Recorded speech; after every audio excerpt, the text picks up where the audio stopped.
All right.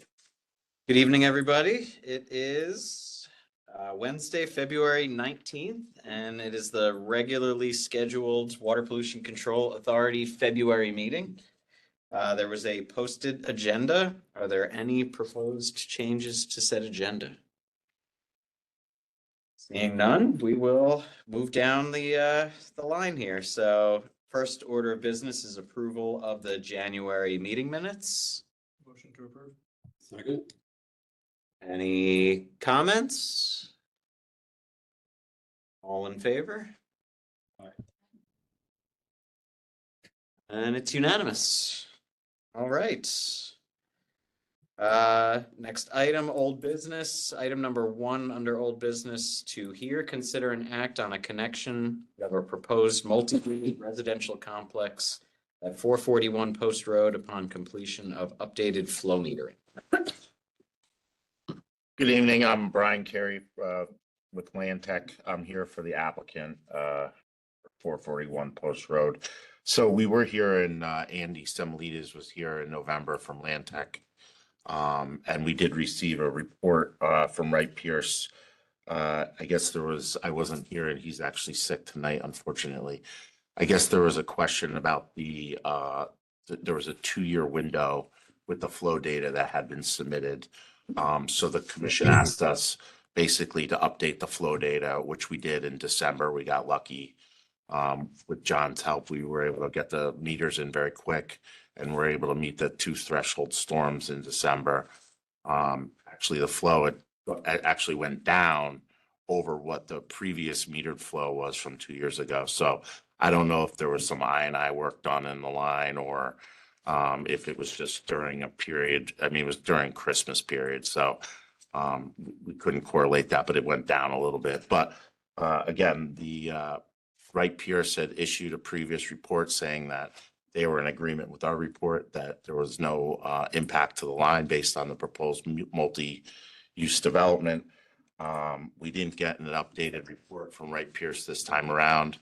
I did read the agenda and the minutes, and it seemed like there was like a conditional approval as long as we just went and did the flow metering. So that has been completed, but I can take any questions you may have. Questions? Sounded like this was more formality than anything else. So. The I&I fees are all calculated in the cover letter too, so. Motion? We've got the gallonage with everything for that. I don't. No. You volunteer my Here. copy. What do you got here? Keep that too. Oh, man. Yeah. Take a couple minutes.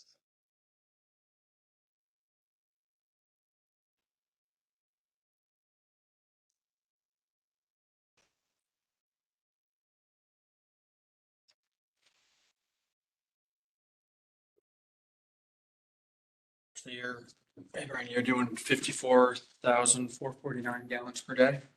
I wouldn't go up that, What's because the- what's the- that's off of the I&I fees, which Oh. are a little different. Your fees are actually higher. For one bedroom. This is the, Oh. this is the. That's the total. That's the 32, peaking factor, 32, yeah. 220. Okay.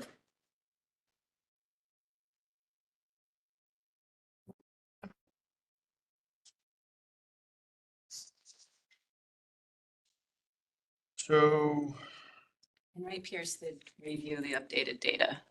By their technical review. Thumbs up. okay, so, This would be the language that Joe used, like the approval will be valid for 2 years from today. you're gonna have to put some of those in at the net prevailing rate, I think, what we do. After 2 years, the applicant must reapply for extended approval. If the extension of the time is requested, WPCA at sole discretion may require an updated sewer capacity analysis. The applicant will be required to pay the I&I fees in effect at the time the permits are issued. Fixed I&I will be waived for this project if the permits are issued within an initial 2-year approval window. Okay. So, I'll get you the gallonage in the units Okay. and then throw in that. Okay. So I would, let's see. I would make a motion to approve a proposed multi-unit residential complex at 441 Post Road. With featuring up to 250 residential units and 110 and 110 room hotel.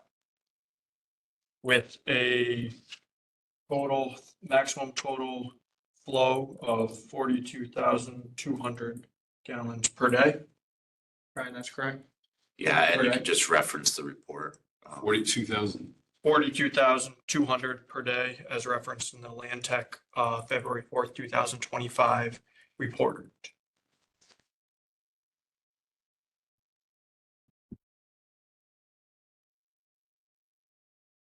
And then throw in your language.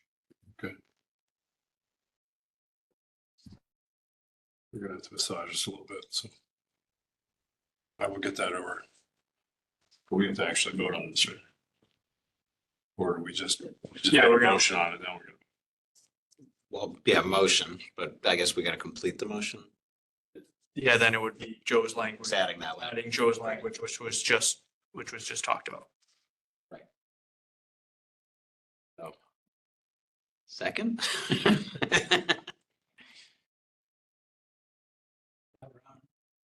Actually, Taken by Ron. yeah, thank you. We already, I mean, there's no questions, no comments, so. All in favor?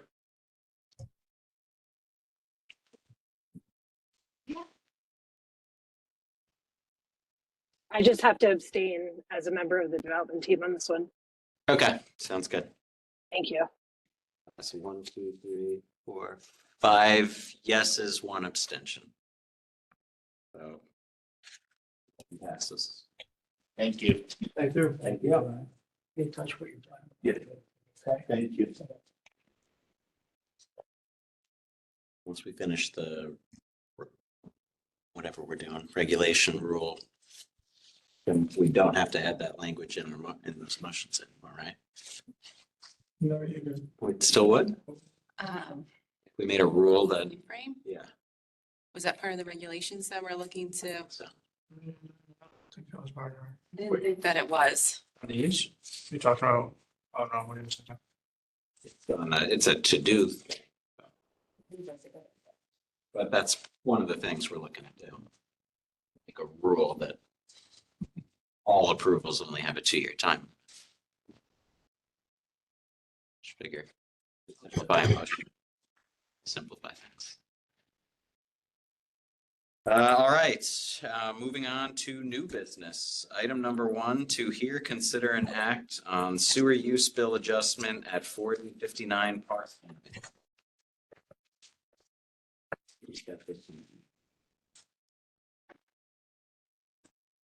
Okay, so 40 Park Avenue, they're requesting an adjustment. As you can see, the spike in the water usage history due to a leaky toilet, which has been fixed. We have the backup for it here. And you can see where the spike went up. It's usually went up in quite a bit, and then it went back down after the toilet was fixed. How much was the adjustment, John? Seeking the adjustment. So total amount was 44.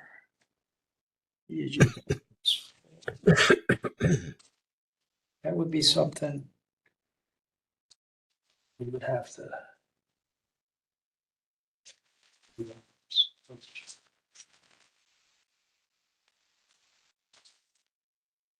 So I think anything that comes to us over, what do we have, like 15?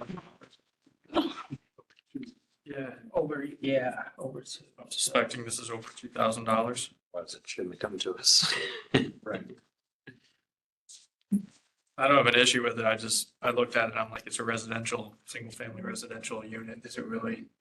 Yeah. Have come to us, so I will, let's see. Make a motion to approve the sewer use bill adjustment at 4059 Park Avenue. Second. I guess my only comment is knowing what we're, the dollar amount. Well, either way, we're gonna approve it anyways, so, Yes. you know, and it looked like it was a single, it's not a multifamily residential. Looks like it's a single family residential. Bought in 2022. So proving consistent with who typically handles this stuff, the ones that are on book. The Office of the Tax Collector. So can we just approve it and have them, the tax collector, deal with the dollars? They would be dealing with it anyways, so I think that you can. Okay, Yeah, they just need your approval before they could go and make the Okay. adjustment themselves. all right. Any further comments on this issue? All in favor? Melissa? Yep, in, okay. Everybody.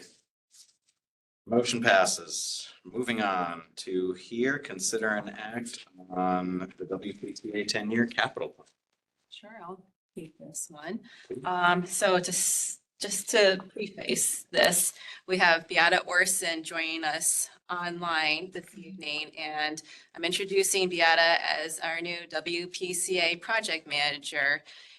She is the manager for all of these projects that are identified on our 10-year plan. You're going to be here for the next 10 years, right, Beata? But Beata is, yeah. But I just wanted to introduce Beata to the commission this evening because seriously, she is really spearheading these projects with myself and John as well as we move them forward. And right now, the active projects that Beata has in her queue include the East Trunk Line. So significant, it's starting up. We're expecting construction to start up in April. We have the Turney Creek project that she's been working on for the past few months. We have phase 5, I&I. And she's also assisting the engineering department and myself in getting through the task 1 deliverable, which is the preliminary design on our phase 1, phase 2 pump stations. So giving Beata a lot of credit and all of the traction she's been able to help myself and engineering make in moving our projects forward most recently. So our 10-year capital plan. This is inclusive of both authorized, approved, and not yet authorized approved projects. The goal here was to identify as many projects as are currently known, because this plan is educating a long-term financial plan, which is the next item on tonight's agenda for the commission's consideration and decision. All the schedules identified in this plan are estimates at this time. The schedules, again, feed directly into the financial plan. So we're looking to, one, ensure that we're prioritizing the projects based on what our immediate needs are. We don't have as much leeway as we did back in 2018 when Wright Pierce completed the facilities plan for us, unfortunately. So we deferred for a period of time on projects, and now certain projects need to be performed in parallel. And this capital plan schedules does demonstrate that. Costs for the not yet authorized or approved projects are estimates. The estimates are based on those previous engineering evaluations that we've had performed, so inclusive of the 2018 facilities plan, our 2024 equipment conditions assessment report, and what's recently been completed, our phase 1 and phase 2 pump station and force main preliminary investigation and survey reports. So the estimates for those projects are based off of those reports. Total authorized capital projects on this plan total $143 million. That's for the total duration of the 10 years. What we currently have authorized and approved is $63 million worth of. What is new on this capital plan? So the commission was provided with a draft of this plan during the last month's meeting. there's been funding breakdowns, and I see the plan that was provided here. The funding breakdowns aren't specifically identified on the plan. This is a separate agenda item this evening, but there is a funding policy that has been recommended by and to the Board of Finance. And what the funding policy does, it identifies the breakdown between the what the town will be providing towards these projects, contributing, and what WPCA will be expected to contribute towards these projects. We will be moving forward on seeking authorization on bond resolutions tonight for 4 projects that are on the not yet authorized section of this plan. And those projects are inclusive of the Mill River Force Main, the Center Street Force Main and Pump Station, and capital equipment at the plant, which is actually a replacement vehicle. Review and approval of this capital plan will, we're looking for this year onward, will be an annual activity as part of the pre-budget cycle. So I'm happy to take any questions that the commission has on this proposed 10-year capital plan. Sure. Chris? This is the spreadsheet here, though, in 2013, the color-coded one, or is this the financial? I'm just trying to see because I had a couple questions just, and I don't know The 213. That's it. Yeah, pre-limit, yeah. if my question, and I don't know if my questions more are on the financial or the capital, and I don't know if I should just ask them now and throw them out there. And then I can say, couple questions I had is I see we're buying a new capital equipment and I don't really know how the towns do it, but why would we be bonding it? Is there a reason for it? The town is moving forward with bonding projects that are greater than, it's greater than 50,000. And if it's like a shelf life in an equipment like a truck, I would think that, and I don't really know this, I would think that we would just buy it outright and then just use it for the life of it instead of bonding it. And, you know, I would think more, yeah, that's what I'm just trying to think. I'm like, why are we, it's, The commission can make the that was just, decision to pay for it outright. We definitely have the ability to do that. And this is a project that when we get to the funding policy, this is one that WPCA would be taking on 100%. that's, yeah, and that was kind of the thing. And it kind of works into, Which item are you talking about, Chris? it was for the truck, 600,000 for the truck that we would be bonding. Item number 203, that 600. Yeah, exactly. There. And that I always just think of like useful equipment like trucks and that, it wouldn't be bonded. But then I kind of got into it and I'm looking at all that we're bonding and I guess splitting with the town. And some of the stuff I didn't quite understand on the spreadsheets was that it looks like we're gonna have our rate structure, we're gonna have to increase our rates quite a bit to make our debt service ratio quite a bit, like significantly. We are going to have to increase our rates. I was kind of like just general thinking like, why are we bonding something we probably should just pay off on some of these items and try to get our debt service down so then we don't have to increase some of our rates so much. I guess my main concern is just our rates. And just what I saw, and some of the stuff to be honest, I didn't really understand, but it looks like some of the rates there, we're gonna have to like increase them by like 10, 15%. No, there's no where- double-digit increase. Okay, and that was the one thing I'm like a little lost on, to be honest, and that's why I honestly don't know where I should ask it, so those are my questions, I'm just asking for both. Get off. Just one point, item 8. What's that to take it out of the fund balance for the truck? So that might, well, that one question you have. Okay. Okay, that one doesn't. Yeah, it's just. Yeah, no, I'm Again, the commission can make the decision that, hey, we're going to pay for this outright and we're not going to be seeking, bonding to fund. We're also looking into getting a sub-consultant or a consultant on to do a rate study, and they can help make Yeah. some of those decisions and stuff. So we don't have to necessarily today decide whether or not we're bonding things or. And I'm fine, Yeah, like some of the stuff I just That's- don't. understand, and some of the, projects and So this is how the towns do it, and I really don't understand how the town, so sometimes you just gotta say, this is how the towns do it. If we're getting 3% money, I'm not disagreeing with you. You probably should bond it at the 600,000, but you know, just looking at our long term, is that? point taken. Yes. So looking at the capital plan, just ensuring that all of the projects that the commission has strategically been planning for have been identified on this plan. I believe that they have, in reviewing our records, and reviewing previous capital plans. This plan is actually more inclusive than a plan that was drafted in September. We've added projects that for some reason dropped off the plan. So one was the capital equipment, but we also have put our outfall pipe investigation back on the plan. That's something that was previously identified. We've included that. And I think there's one other project on here, well, the sludge management study, we've added that to the plan. So Yeah, full addition. Well, discharge areas in the sound, those pipes.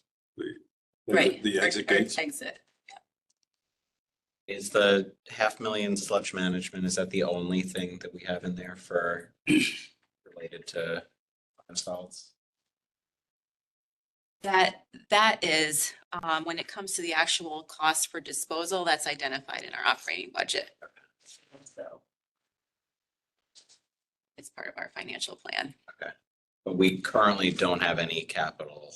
We don't know what we're doing We yet. don't know what we're doing yet. We don't have that.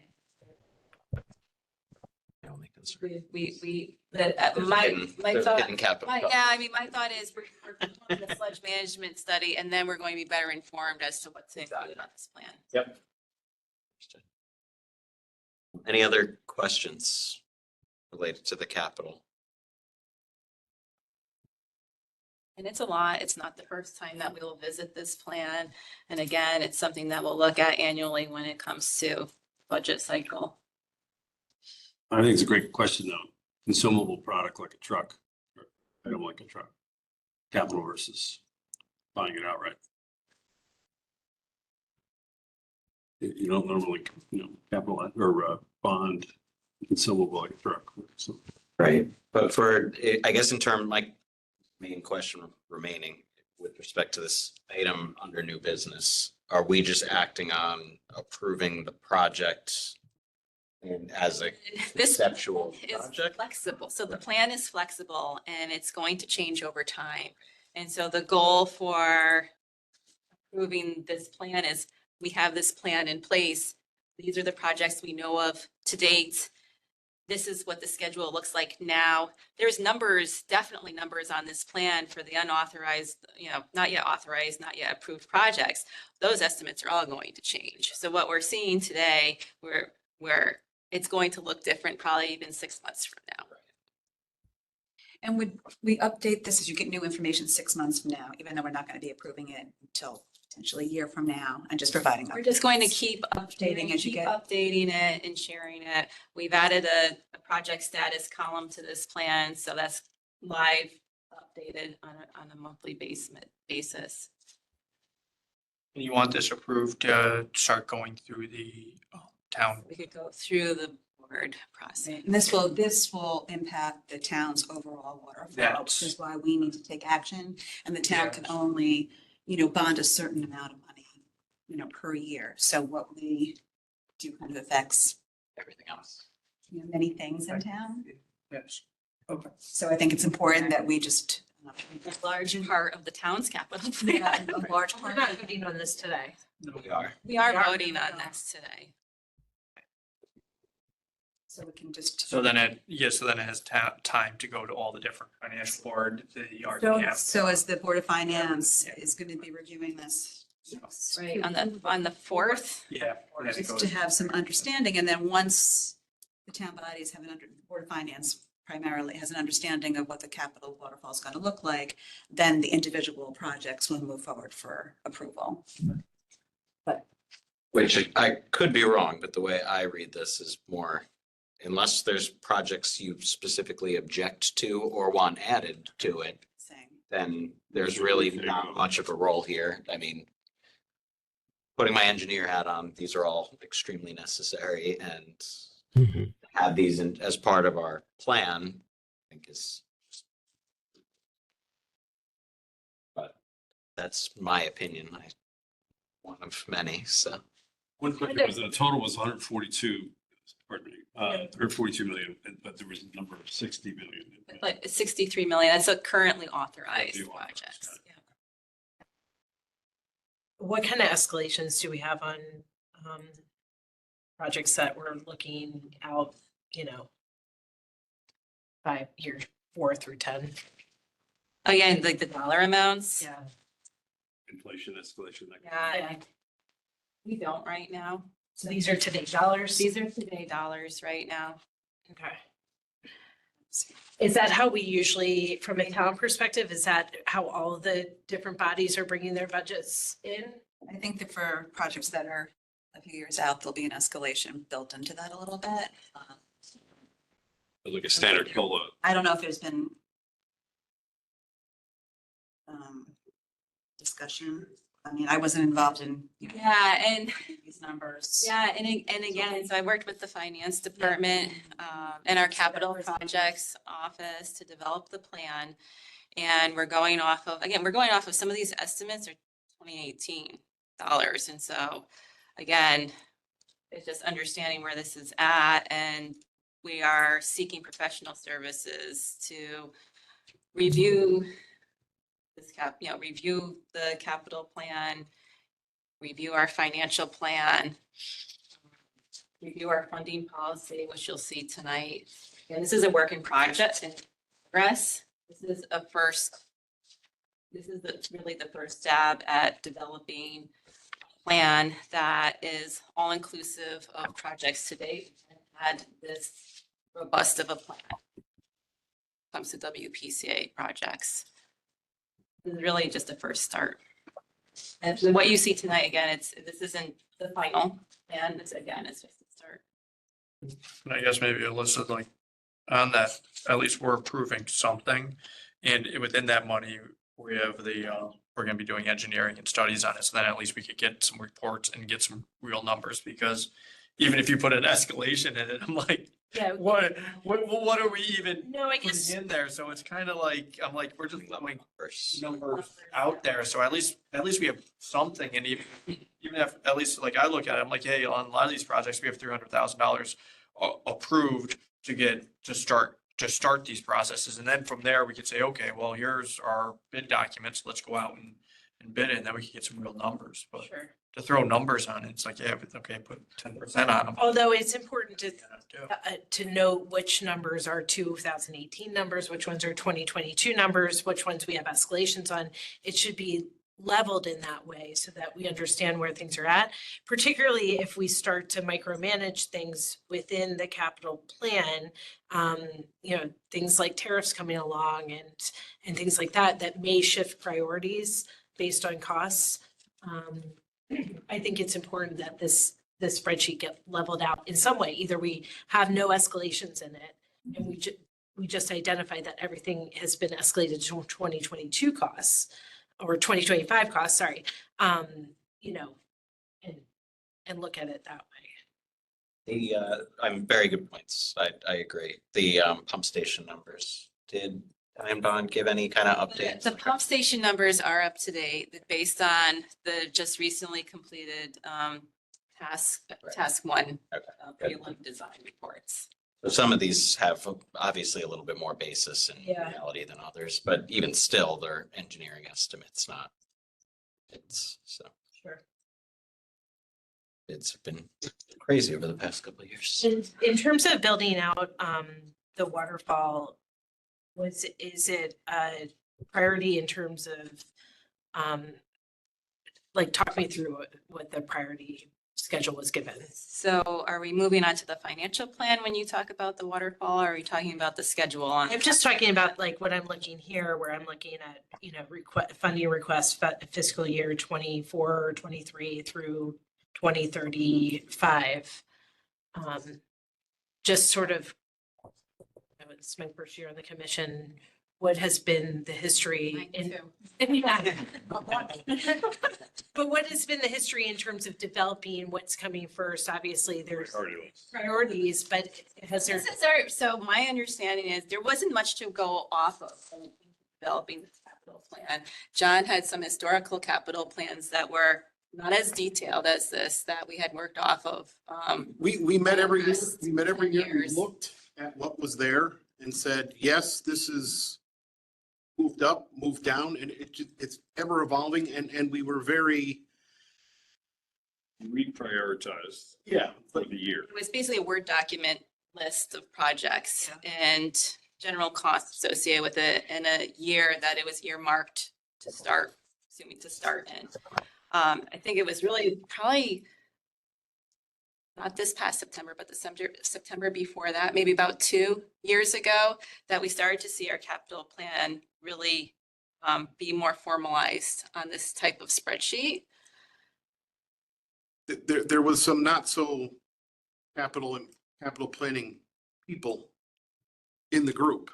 And Joe, who was on the commission, had the financial background, and we tried to do the best we could, and it was met with not so great accolades. And finally, we've got some guidance and some foresight, and we're trying to, and Michelle's and Beata and everybody up in the financial and the capital part have really honed it down and really built it up to what it is. But I think the question that you're asking specifically, how did we earmark these years for certain amounts of funding? Yeah. And so that's the easier question to answer when it comes to the authorized projects, because those are current active projects. And so we're currently working with our contractors through developing the schedules for those projects. So those are the most reliable schedules. When we're looking at the projects that are not yet authorized, so for example, we're looking at stations, we're going off of what the most recent engineering evaluation recommendations are. Sure. And then we're looking at projects that are much further out. So say we're looking at, plant equipment improvements out to phase 3. We're basing that off of, we're looking to execute on the phase 1 in fiscal year 26.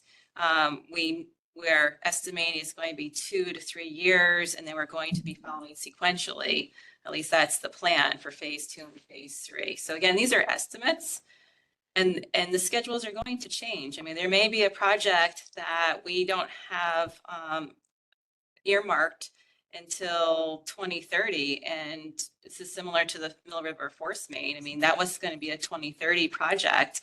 And based on, most recent evaluation that was performed, we are deciding that that needs our attention sooner. So we had to reprioritize it. What this is, like last year, what Joe brought in $192 million to the finance department, or 2 years ago, he brought 192. So, and then now this is a little bit more refined than that, but it's still 142 million. So it's not 142 million on 2018 numbers. Yes. Yeah. 2018 2018 numbers estimates. and over 10 years. Yeah. Sorry, is there any indication of any state monies or potential? And this isn't inclusive because that's an unknown. And so for several of these projects, we have applied to the Clean Water Fund to be on the priorities list. And we have been in the past for the pump station. So we renewed our applications for the pump stations. We also added the plant improvements to that list, as well as upcoming I&I work. And is the East Trunk Line getting any state support? It's not. Is there the potential that our reps could be going for any event in the session? Not that I know of. Is the budget session or no? It is. Okay. Hi, it's David. I just want to bring up East Trunk did get some grant funding, so it's not completely without dollars, but as the project's already underway, we don't anticipate necessarily to get any additional dollars. Okay. Any other projects on the list that do look like they get dollars? That might change where they are in the. So as I said, we've applied to be considered for clean water funding, so to be granted approval to be placed on the priorities list. And those projects are inclusive of all of our pump stations and force mains that are identified here, our plant improvements pending on contract delivery method that's utilized, and also our upcoming I&I work. So phase 5 continued. We also did apply, I believe, on one of the pump stations last year for congressionally directed spending. We'll continue to do that. Obviously, with the federal climate, we're not sure what would happen with it, but same, the more that we get to design phase, the more we can be competitive on some of these grants and get real, particularly if we can then really demonstrate our need and the project costs. David, just about I'm here. escalation for some of the out years. Any recommendation on being that a lot of these are estimates? Yeah, no, thanks for asking on that one. I mean, so, you know, we do put escalators on the larger capital plan. I can double check. I think Michelle is correct that we didn't place any on these. Part of it is that we have, in some of these instances, you know, somewhat lack of clarity until we get a little bit further in our process. We've been putting also a lot of time, as you can see, this is much different than what it's been previously. So as we kind of wade through the process and we get a little bit, more refined on what we're looking at, we can then determine what that rate should be. So we on the town capital plan, we've got some escalators ranging from 5% a year to even 30% a year based upon what those types of projects are. So trucks, large equipment, things like that are going up 15, 20, 25% a year. General construction, in some instances 5, in some instances, 10 or higher. So we should start to try to place that on there. So I mean, it's a fair point, and we can work through it. But if the commission approves this as presented tonight, that would be just a talking point when we go before Board of Finance, just to make it clear. You wouldn't recommend holding that up, appreciating the numbers are going to change in terms of tonight.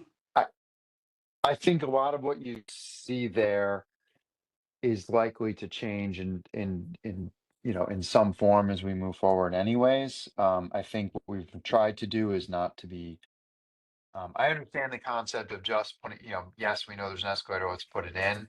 I think our worry is being too arbitrary about some of that, because if you do that, I can say that some of these projects may unnecessarily then have to get pushed even further out. So I think we took the approach of putting everything on. We have our numbers, they generally fit right now. We're going to have to refine what the priorities are on what's going to actually get done at different times. I know that on the administration side, we've asked for, Michelle, Beata, John, others to go through and start to try to even figure out if some of these locations that are listed need to get pushed out further. What's our plan B? Obviously, the sort of plan A, if you can do it, is to do every one of these and do them in full. But okay, which ones, if you needed to push them further out, like what does that look like? And that work, I mean, they've just put in, and I can't stress this enough, the capital projects team and the WPCA has spent an exorbitant amount of time on this to get this to where we are right now. Same, for the financial analysis in the plan. And there's a lot of work to be done moving forward, right? So, but we've got to put a kind of a stake in the ground and say, we could do another 3 months of going through this constantly, or we can at least move some of these priority projects to the next phase, knowing that they're still a ways out, no matter how fast we try to accelerate them. And I think that that's what we were trying to do here, and keep the items on the plan and start working through them more. And we'll have some more clarity on everything else I think in the plan as we start to kind of get underway as well. I know there's a lot of work that Michelle, still wants to do.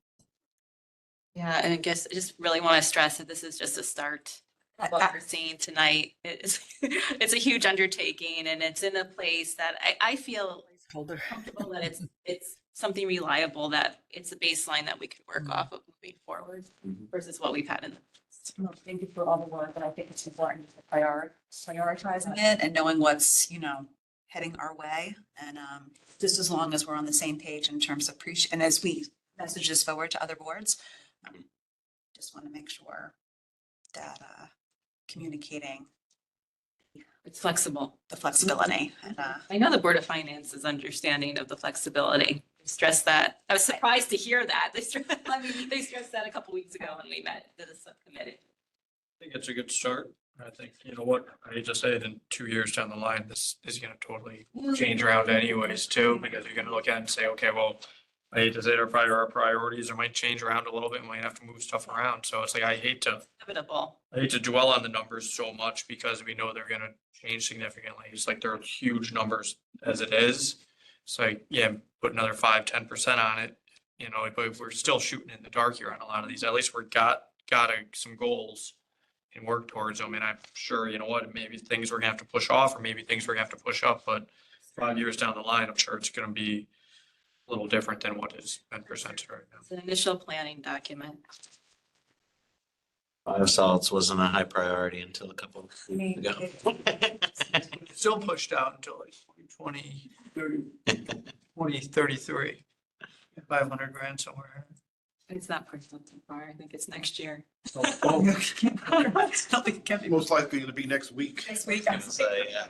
Like we changed, I'm seeing sludge management. Sorry, I'm seeing sludge management here. I'm getting off.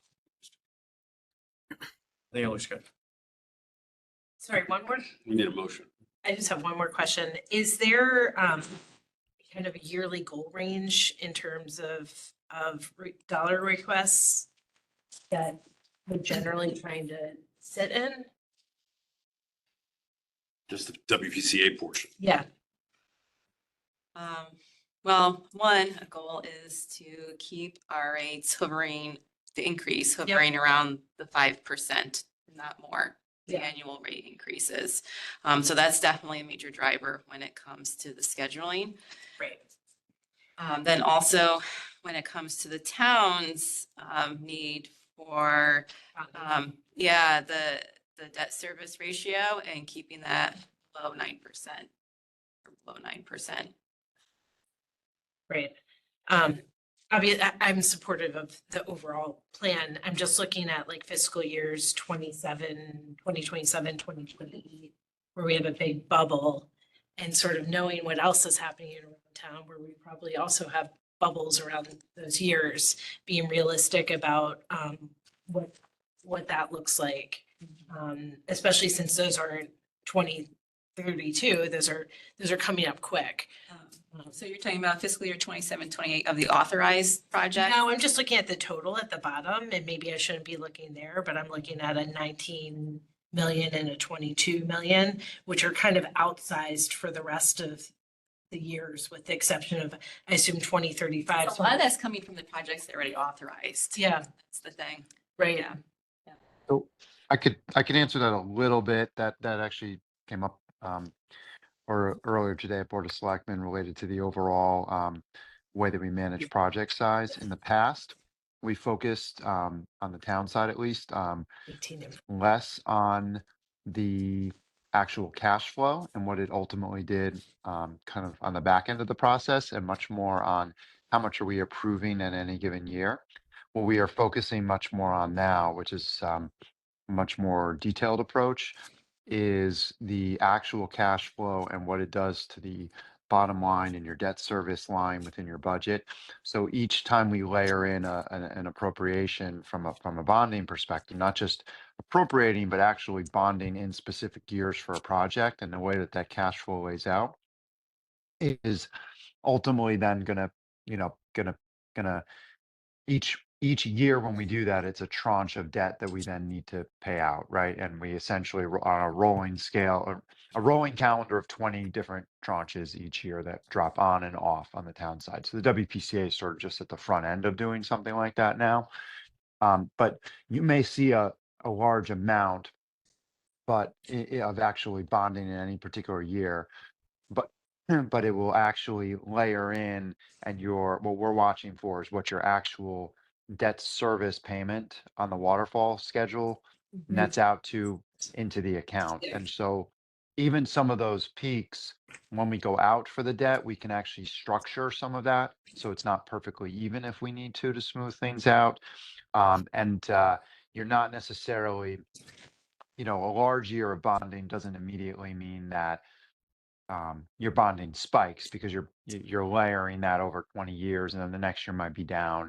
And so you're looking at sort of, I guess what I'm saying is, we're looking at the global picture is our goal, and what that actually does in the debt service account. So I don't know if that No, like half that's- made sense, half Yeah, didn't, but that hopefully does. that kind of Yeah. gives some guidance. Is we're trying to look at the cash flow and the real bottom line. Yep. It's not like years past, it was like you have this, 12.5, or you have, and then WPCA, I think at 7.5, Yeah. and it's really, it's what Mr. Becker said. Yeah. And cash flow more.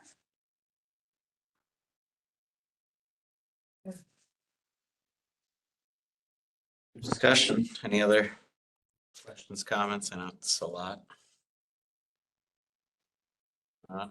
Motion? So moved. All in favor? Who's calling user one? Did we lose Ron? Who must run?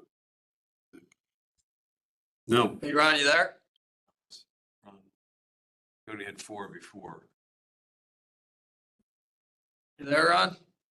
Well, unanimous 5. Next item, to hear, consider, and act on WPCA 10-year financial plan. Sure. So, as previously discussed, this marries the capital plan that was just reviewed, and that way it's flexible.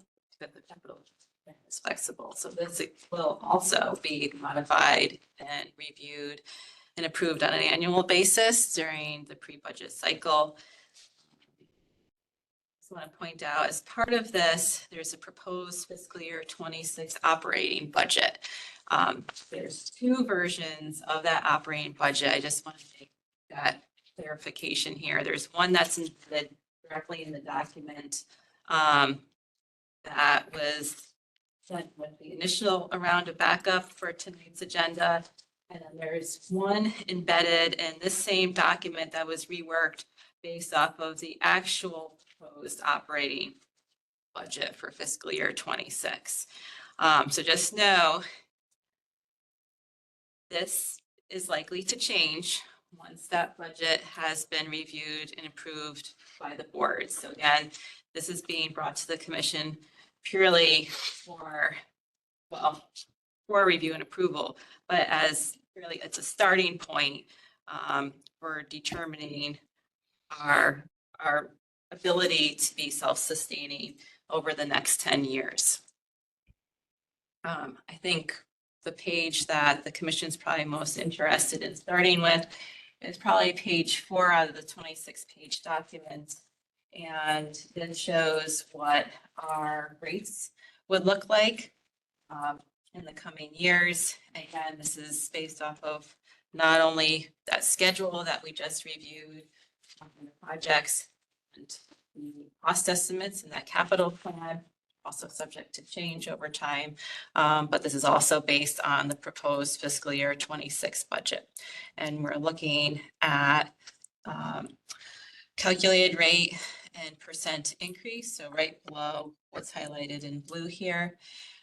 If we are working off of what our current rate is of $5.40, and we would need to increase in rate of 9% in the coming year if we're going to again move forward with our proposed operating budget and our our proposed capital plan is. This is purely a proposal. The commission could decide not to increase the rate by this percentage.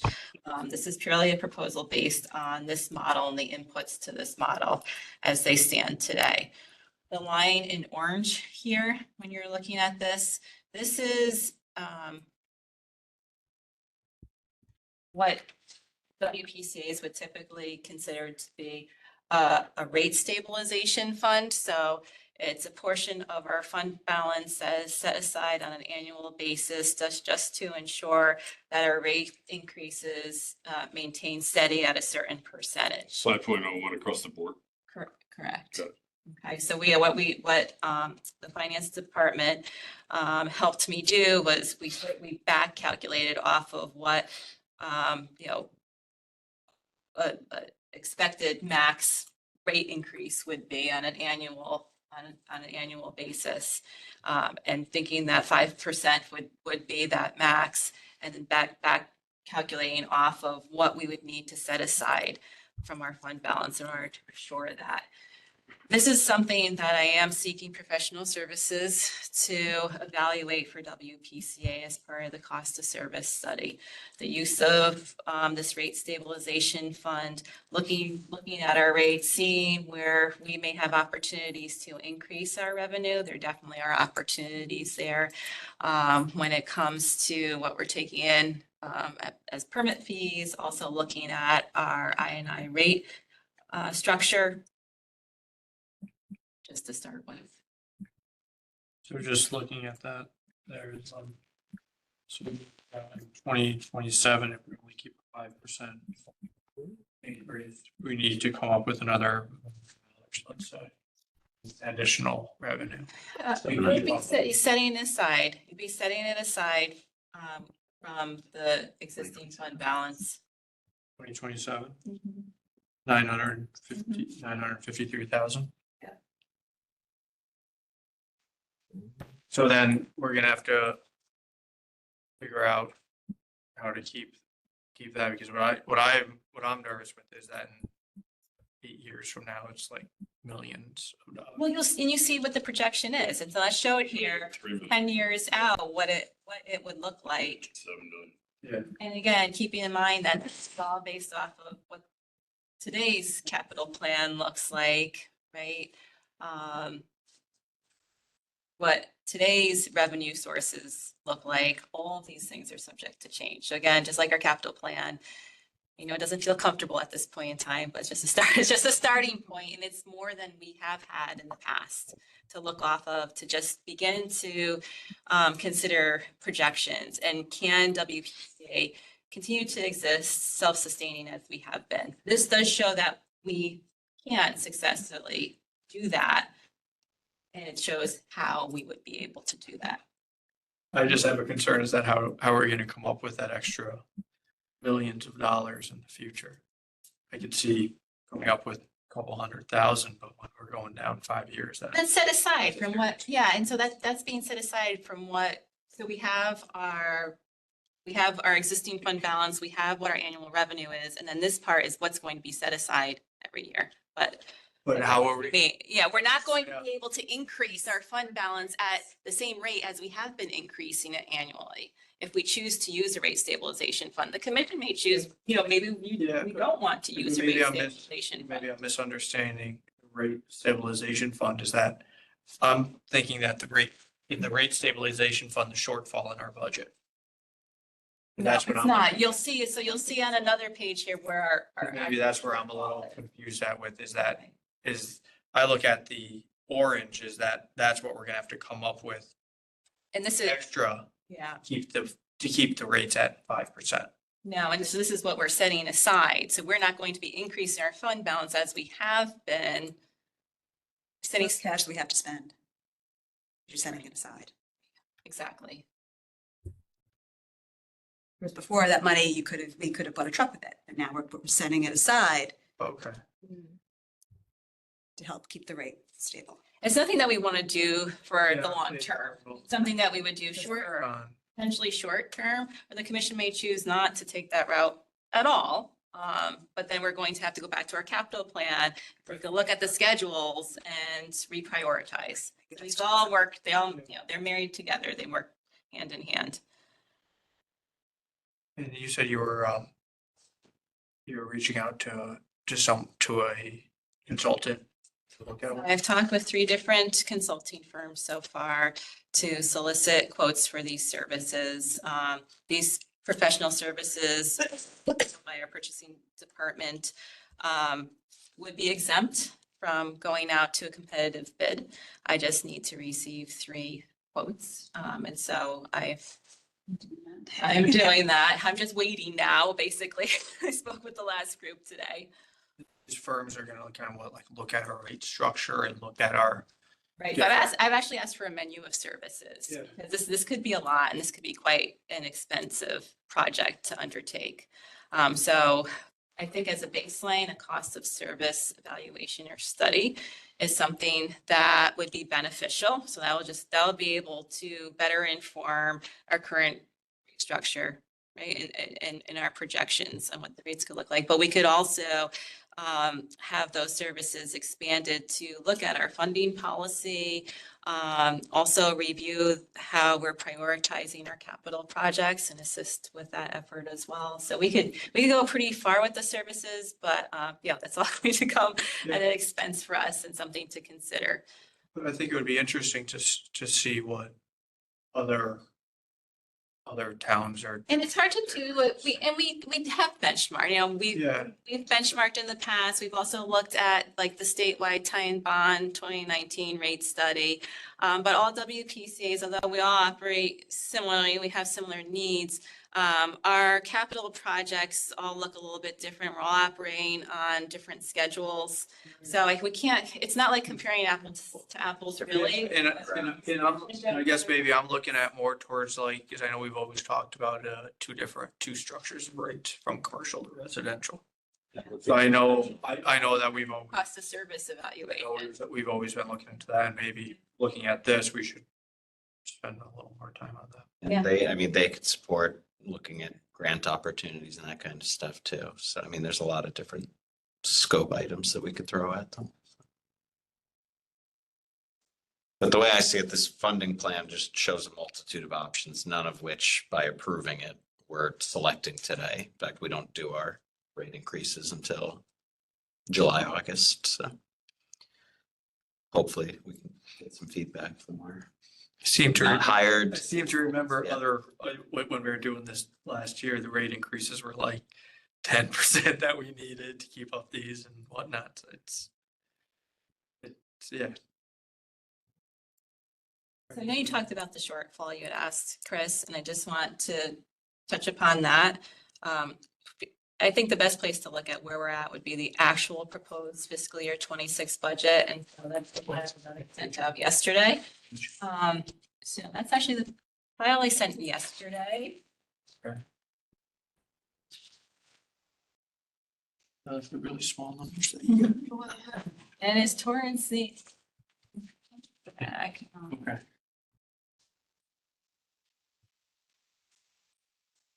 On page 2? I printed out the wrong one. 15 out of 26 or so. Capital perhaps. Yeah.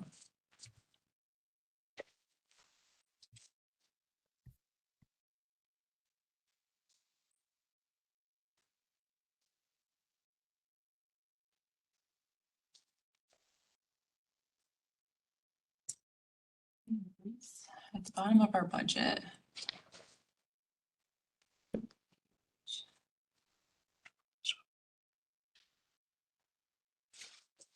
It's on page.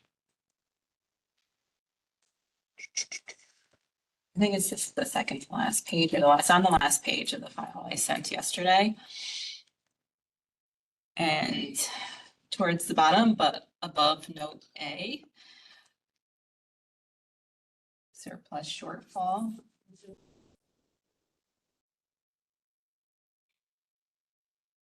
What was that number?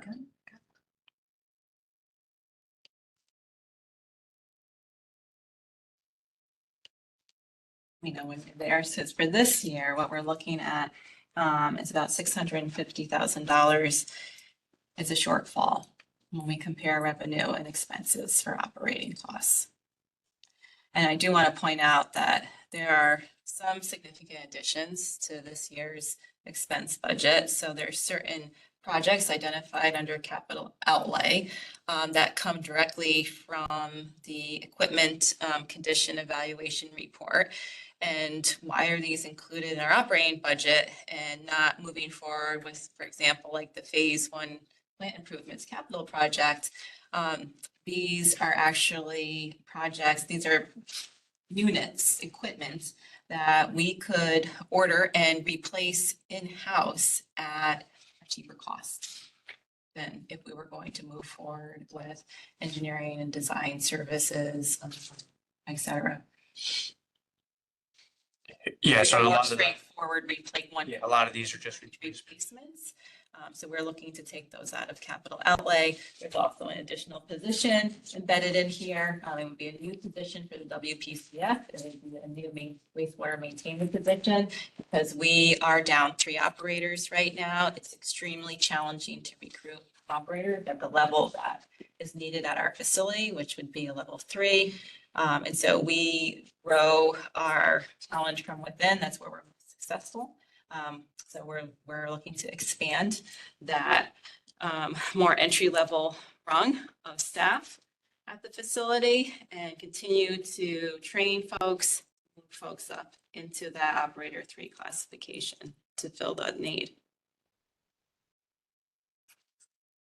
We also, I shouldn't, so the elephant in the room is, and then sludge disposal costs at almost $1 million a year. And so I have $950,000 in here in this. You have that in the proposed budget. Oh. The $950,000 is in there. Well, that's a huge. So, yeah. Yeah. Okay.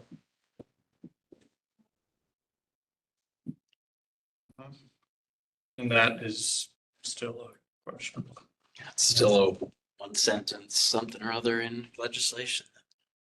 Yeah, and so I did, and I'll give the update on that later, but yeah, That's a very problem. challenging.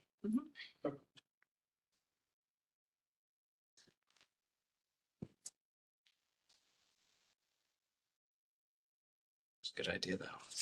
What do you need a motion for that or? I'd like a motion, please.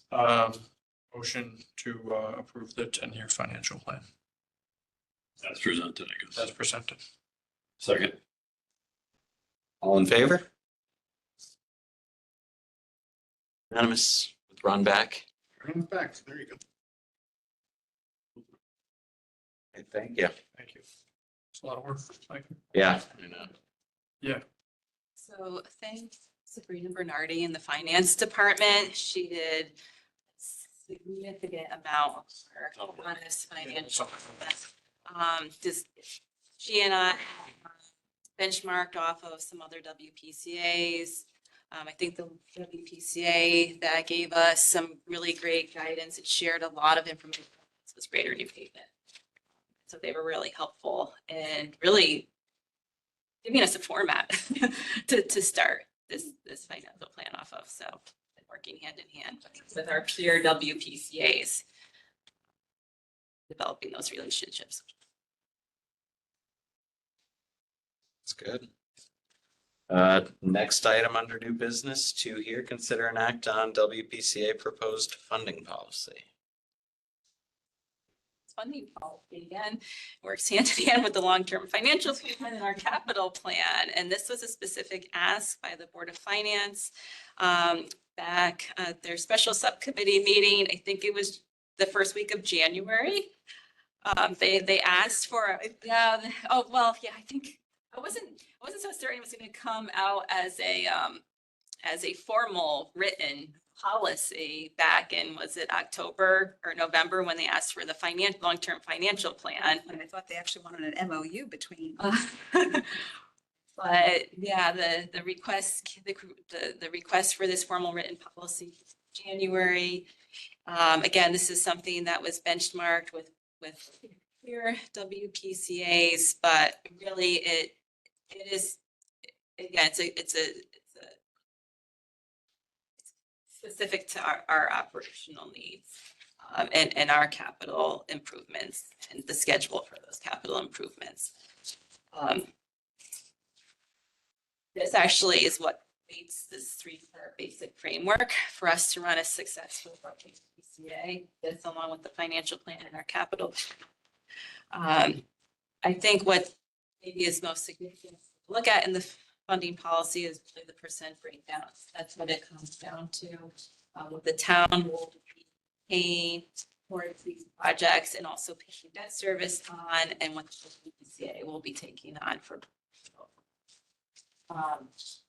The policy does consider the potential for grants and our loans. That money will also be split in accordance with the percent breakdowns that are identified here. The policy also identifies a minimum threshold that at which the fund balance should be made. So that is based off of what we would need to maintain in our rate stabilization fund if we were to move forward with using part of our fund balance to stabilize our rates. And then a percentage of contingency just based off of the unknowns in our capital plan. The Board of Finance has looked at this. So a couple of weeks ago, the subcommittee took a look at this draft. It's generally, I think generally was approving of it, but it's going to go for that board's formal approval on, I think it's on March 4th.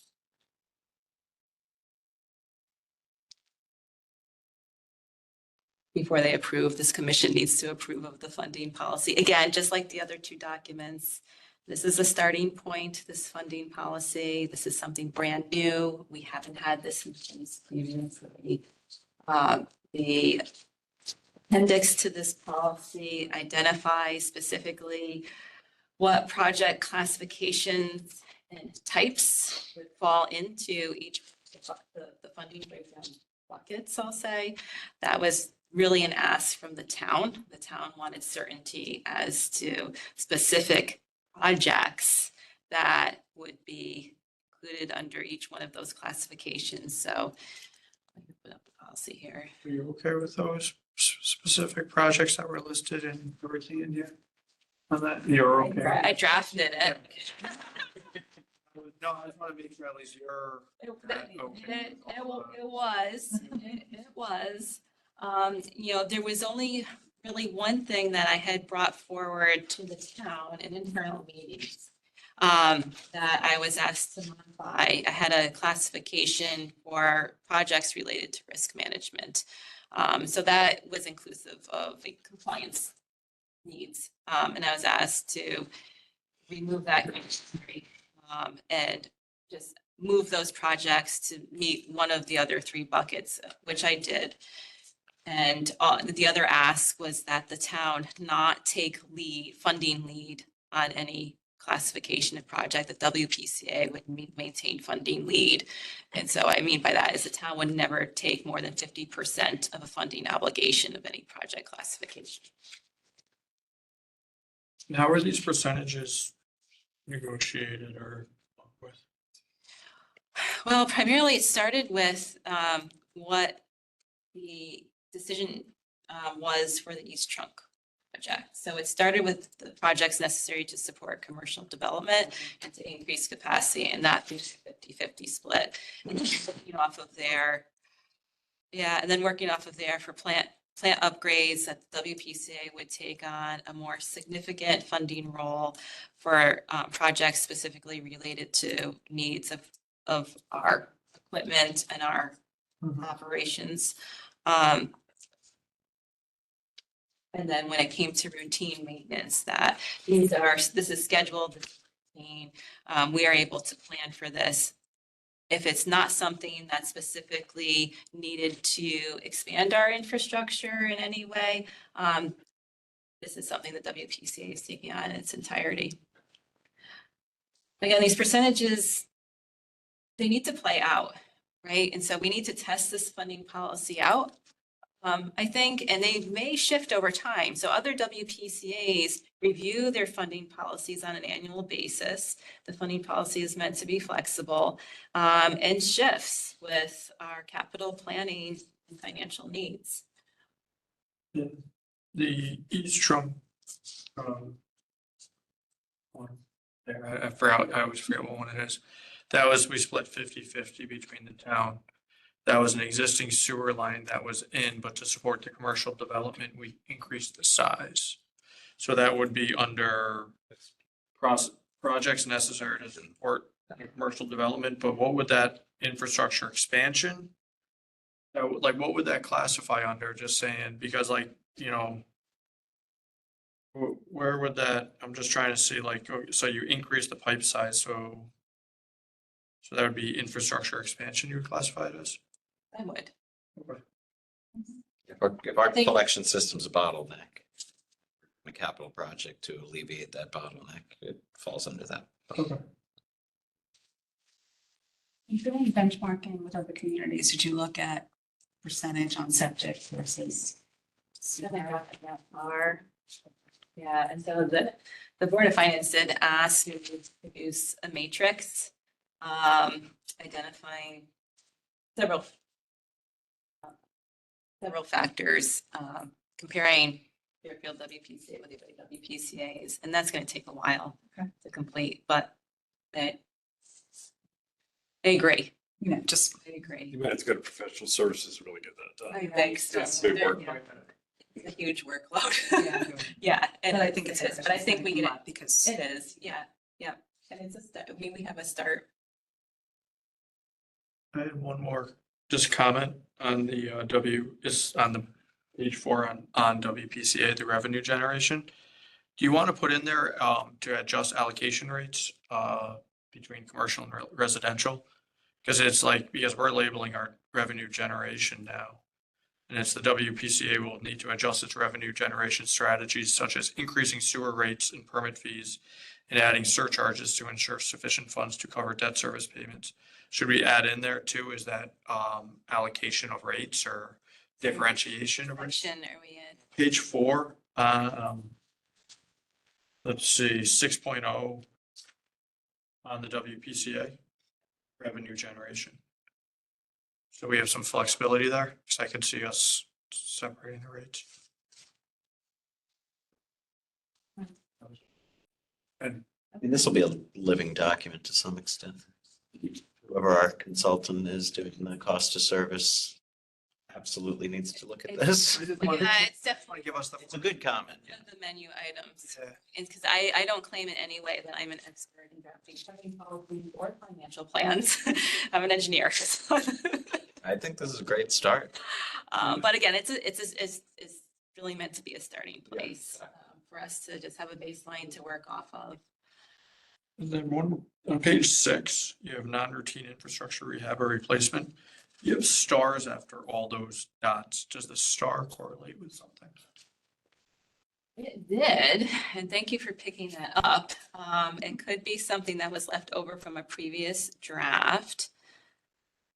Because I couldn't find the I correlation. think that's left over from the previous draft. I know I initially had stars there to differentiate. Well, let me see, because there were some items that fall under non-routine. There's some projects that could fall both under non-routine infrastructure rehab and replacement and routine. And so if we go under routine, that's where the asterisk is Oh, identified on it's page 7. identified. So that is actually supposed to be a carryover. Oh, okay. Yeah. I got it. Just because those projects would fall. They could go under both. Okay. Yeah. Yeah, I see. Thanks for asking. Thank you. You want a motion? Other questions, comments? No. To approve, to a motion, I put a motion together to approve the WCA proposed funding policy. All in favor? Unanimous. You guys, You. great work, Michelle. Michelle, you're batting 1,000. Good. And considering how much, well, I mean, we still have a ways to go, but There's ways to go. This we was did a pretty well in packed this agenda. couple. Yeah, exactly. Next item to hear, consider an act on proceeding with engineering design services related to replacement of Mill River Force Main and authorizing a total project cost of 4.27 million to be added to the capital plan. And so this isn't the first time that the commission has discussed the Mill River Forest Main. I think it was back in November when this commission approved $200,000 specifically earmarked for design services. We're looking to formally authorize this work to begin in fiscal year 26. And so that's the reason why this is coming to the commission tonight. There are bond resolutions that have been drafted. They will be moving forward through to the Board of Selectmen next week if the commission approves the project moving forward on the proposed schedule. And that's what we're seeking decision on tonight. Questions? Go for it. Your numbers based off of, And so this is based off of current estimates and bonds for our phase 2 task 1 preliminary design. That was just completed months ago. The more recent estimate. we don't need an escalation. We don't defer the project. Keep on schedule. We'll keep on schedule. Beat is on them for schedule, so we'll stay on schedule. So this project is based on it's costed out based on phase 1 assessment, for the design services and investigative work. And we're moving to phase 2, in which we would have a much better idea on how the design is going to work, what's going to be included in it, and as well we'll be able to get much more detailed cost estimates for the replacement work. So so the plan is to get the design completed through the end of this year, and then have the issue for bid documents ready January of 2026, and then bid the project out and do improvements by 2026. And a note on this project would, the proposal is that this project fall in the 50% town, 50% WPCA funding classification. This is non-routine replacement of a force main.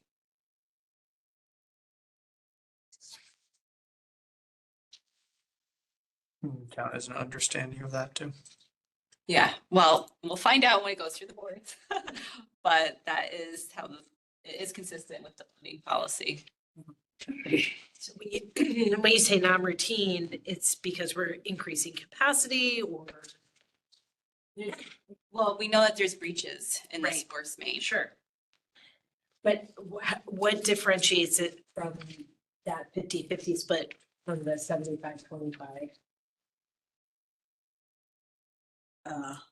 That's infrastructure. Okay. That's how we probably come up with a plan.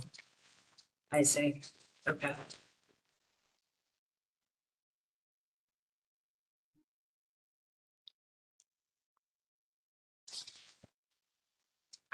Good.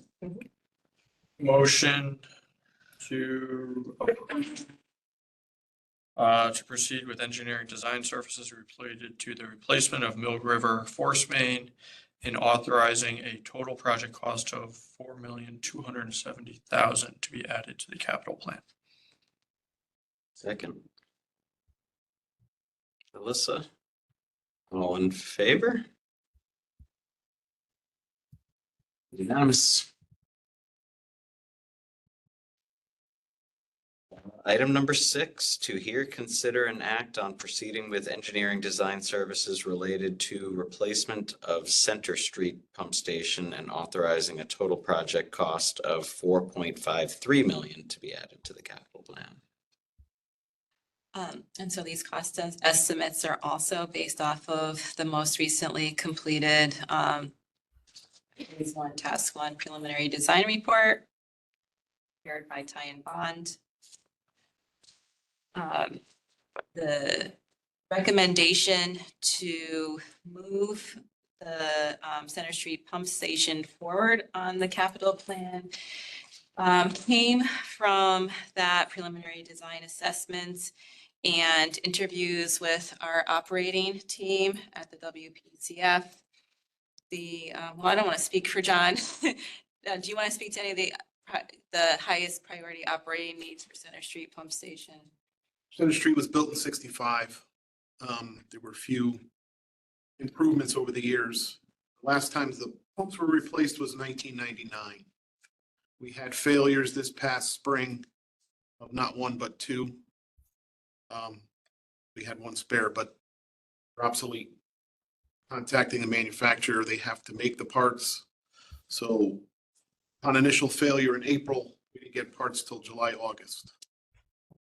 So we had to rent a diesel pump to be outside, to hook to the station, to carry it through with the one pump that, I don't know how it made through that time, but, so it's critical.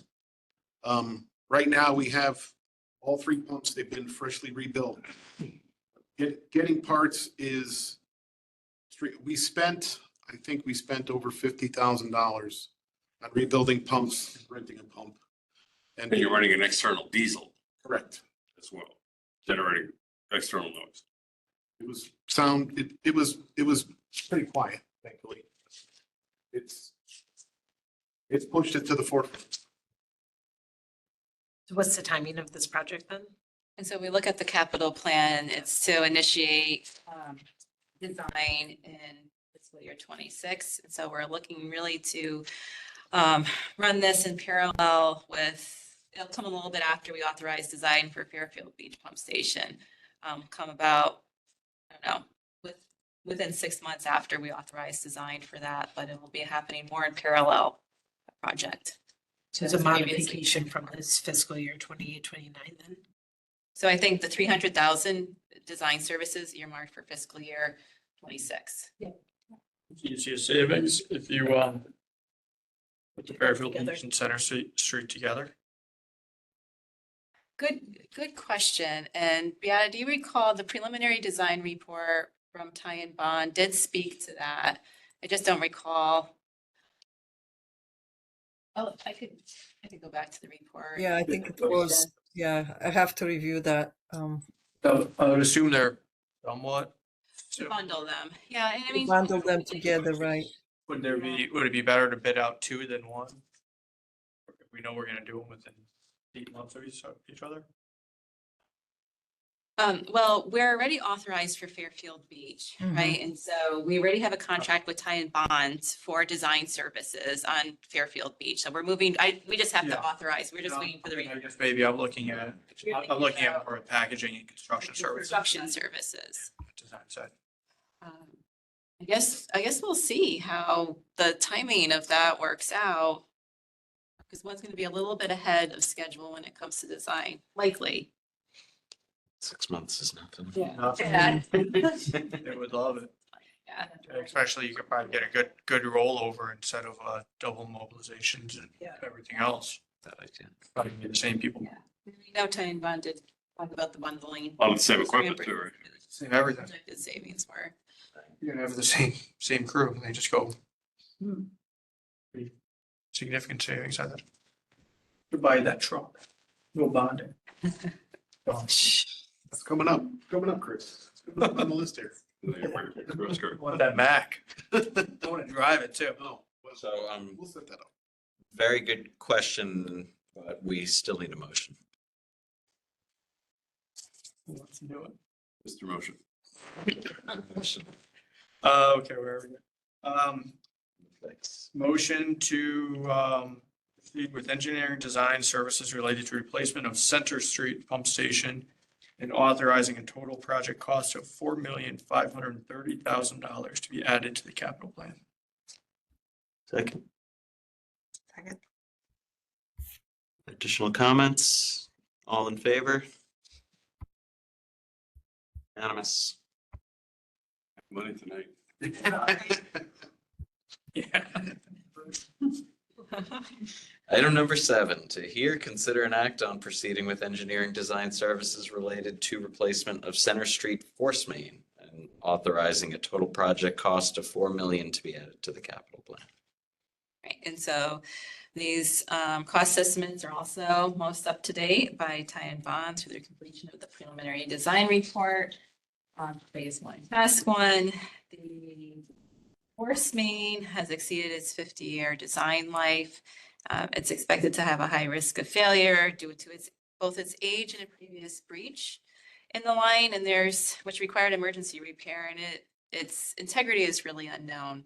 So as part of design services for this, we will be seeking risk assessment just so we could better understand scheduling. When we look at both the pump station and the force main for Center Street, we want to have just a better understanding of how long we can wait. We know for the pump station, we probably can't move past 2 years just due to the operational needs that John has identified. When it comes to the force main, the risk assessment will tell us if we can wait or not in making the improvements. Again, this is going to be requested as a 50-50 funding split between the town and WPCA.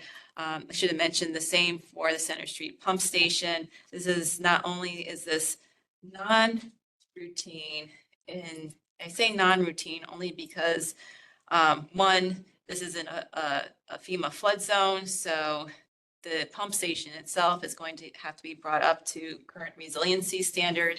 But 2, for the force main and for the pump station, the sewer area may service within that, the lines within our current sewer use area feeding into that pump station may be extended. That has been identified in the town's current plan of community development.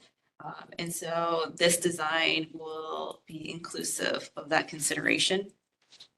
That's how it's falling into the 50-50 split category. And we're looking to authorize the design services again in fiscal year 26. And it'll be inclusive, as I said, of risk assessment. Just one note on that as well. September of 23, we did have to line the gravity pipe at the end of the force main from Center Street because it was eroded from, so just imagine what the force main is like as well. I mean, the gravity pipe after was really bad, so you can only assume that the force main is really bad. If the risk assessment yields that the timing works out, I would imagine we would try to package the pump station and the force main. Yeah.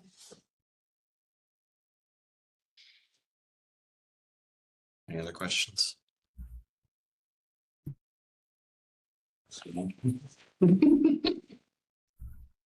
Motion to proceed with engineering design services related to replacement of Center Street force main and authorizing total project cost of $4 million to be added to the capital. Second. All in favor? Unanimous. Thank you. And last but not least, to hear, consider and act on proceeding with the purchase of capital equipment. Trucks.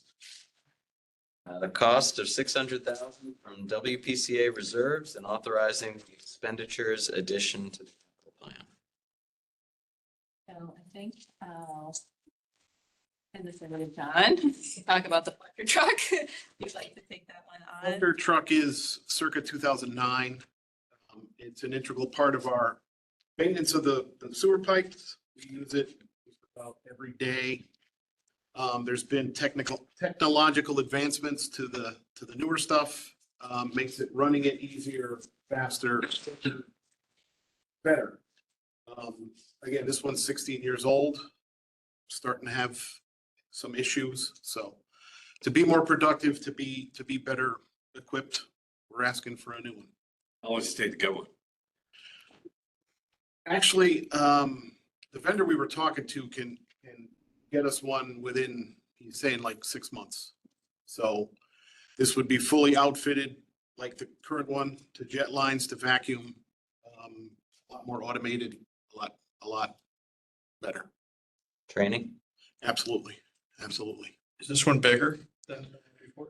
It would be probably the same size just because of garage space. Okay. Because what you have a 750 now? I was looking at. A Ford F-750? No, we've got an international. Oh, that's what, 7500. 7,500. Then you're getting a Mac and that's like a. I don't know what we're getting. It all Yeah, depends. Well, sounds like Chris wants a Mac real bad. there. See that back up. I looked in the specs. Oh. The gentleman that quoted It's like a garbage truck, but it's just kind of cool. the company that quoted this is actually providing one for, I think, Danbury and one for Rhode Island, and he's bringing one of them by tomorrow to show the guys, so that'll really get them amped up, so. So do they see any price increases going on with? He is solid on this price. Yes. We asked him just recently saying, hey, we're bringing this forward, he goes, nope, we're good. So Excellent. What happens with the old one? most likely, my guess is it's gonna go down to DPW. They are in need of something to do catch basin lines. Take the leaves out, all that kind of stuff. And listen, we're all about helping each other out, but it gets to a point where like, hey, we got this catcher, hey, we got this guy, hey, we got stuff there too. So Yeah. Is there like any budget transfers within? It's a good question. I'll find out. There should be, because otherwise we would sell it. Right. Yeah, you see some revenue off of it. there's a kind of give and a take with DPW sending us a loader and stuff, so, but we'll Yeah. vet that out. Although we do give them all our street opening permit fees. And just for the simple fact that I'm trading all day long. the old truck was bought with WPCA funds, so there should be some kind of monetary exchange, I think. So with the way this is written up to move forward to the boards is that it's following the town's model of seeking bonding. So there is a bond resolution, supplement to the resolution, and an MOU that has been drafted to accompany this request. But I just need confirmation from the commission here tonight that there is not an interest in moving forward with bonding. Sounds like there is not an interest. And this would be 100% WPCA funded regardless. So the town would just be And what are we getting our, funding on behalf of WPCA. like a 3% rate that we're getting? You saw the bonding? Um, Is that correct? and We lost David Becker on the call, but he would have a thought, I would think. I know, I was reading that in one of our sheets, I think it said 3% on the bonding, and I don't know if that's correct for towns. Interest rate. I got 3.25%. And what kind of the our reserves sit in?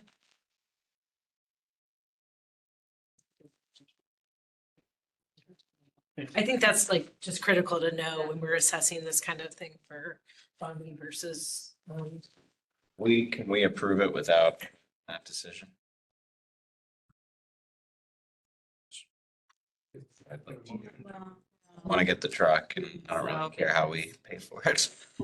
Why, percent regardless. So if the town's interest in. Right, exactly. Some of us do care how we. But wouldn't it, but why can't we leave it up to the to yourself, Michelle, in determining if they want it to be bonded or that? Because it really, to be honest with you, I think it almost affects is gonna be our debt service coverage ratio. But I guess when you look at it over $20 million that we got, just 600,000 do a huge amount to it. Well, but why do you finance something for 20 years that Is the last 15? Yeah, it's a That's what 15, they- it's a 15 No, I'm- and that would be sought for this. Oh, I didn't know there was. 15 at 20. 15, it's 15 that they're seeking, that's drafted for. If you're getting at 3%, that's probably pretty good, right? So What's the downside to doing? if bonding it, it's your debt service coverage ratio, because I think we need a 10% coverage ratio, and I think we're getting pretty close on some of these when you look at your waterfall plan. So I don't know if that'll give us a little leeway with the rate increases That you're bonding something that, in your that isn't like a orange line. It'll be used up at a time. stable asset. By the time you pay it off, it'll be. Yeah, except buying a it's truck. like, it's higher risk of a catastrophic than, you know, a sewer line. At a brick building. or something like that. The town does, yeah, for other fire trucks. Yeah, what- Do we bond fire trucks? Yeah. Okay, that's good to know. So that's. So there's precedent, I mean, Yeah. Those are like probably. Mr. Becker's on. Hey, Dave?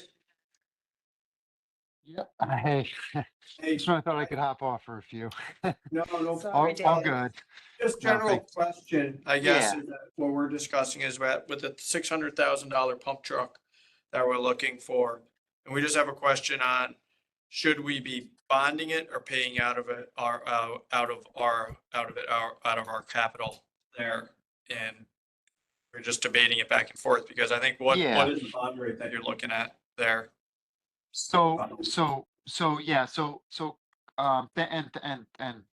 thanks for, asking, sort of our take on this.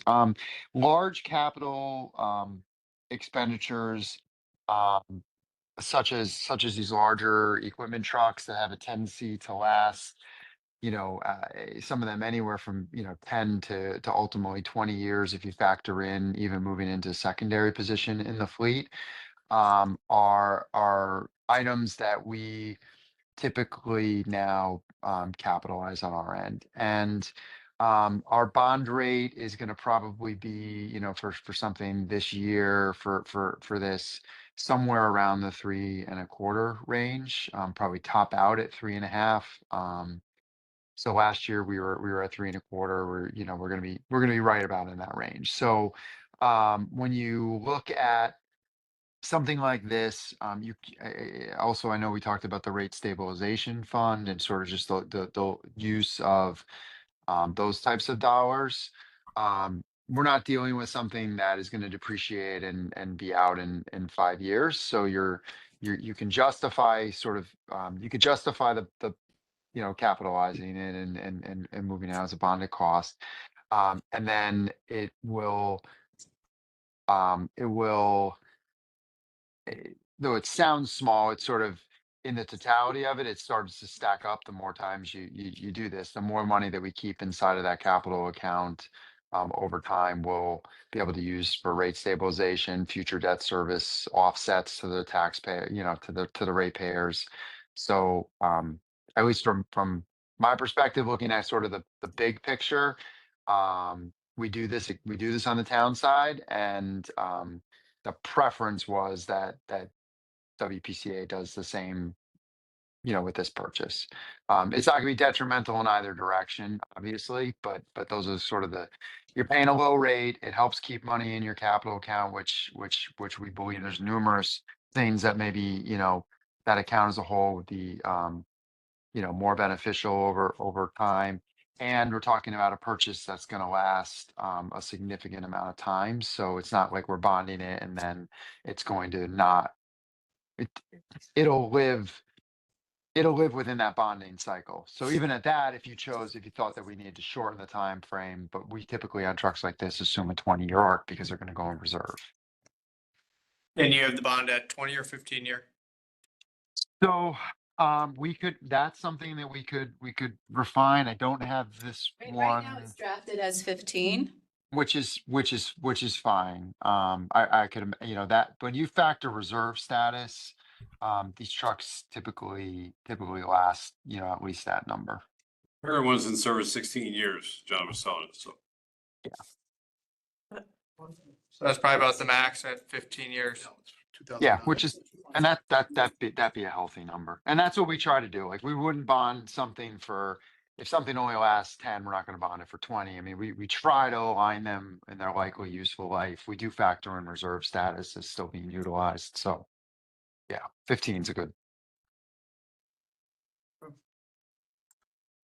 Thank you. Yeah, absolutely. Thank you. And it's already in the capital plan as a bond. Is.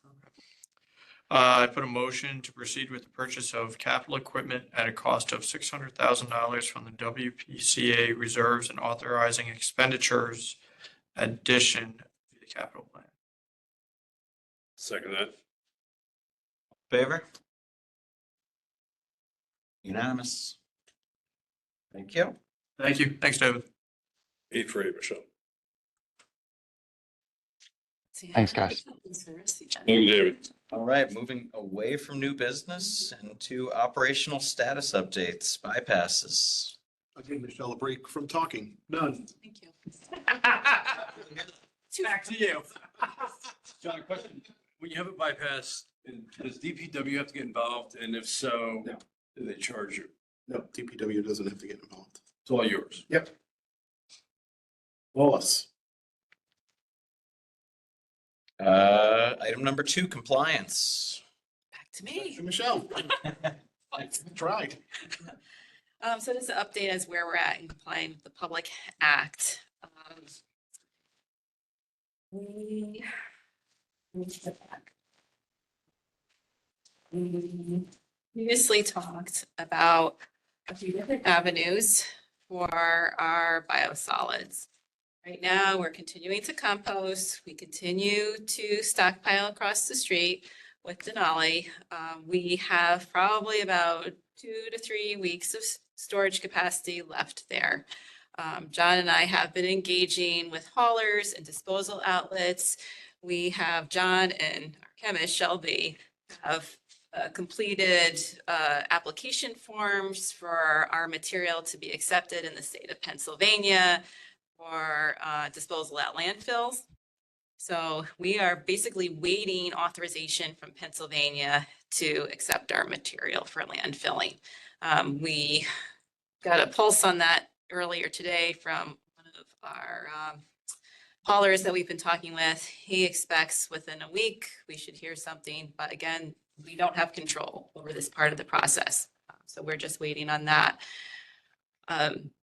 When it comes to the biodrying process, we've gone back and forth with the vendor.